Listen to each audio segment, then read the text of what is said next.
Hey guys, and welcome back to this channel. In this video, I'll be showing you guys how you can basically get free gems, free diamonds in 99 nights in the forest. So obviously you can purchase diamonds here using Robux, but if you see down here, there's a code section in which you can add this new code.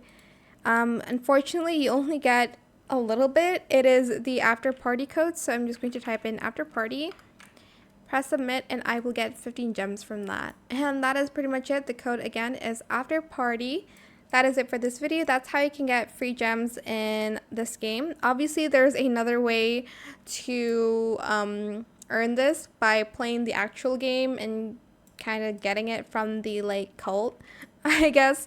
But that is it for this video. I hope it was helpful for you guys. Don't forget to like, comment, share, and also subscribe to this channel if you haven't done that already. If you have any more questions about this video, just leave it in the comment section down below. I'll try my best to answer them all for you guys. And if you found this video helpful, please click the thanks button as well. That is it. Thank you so much for watching. Bye.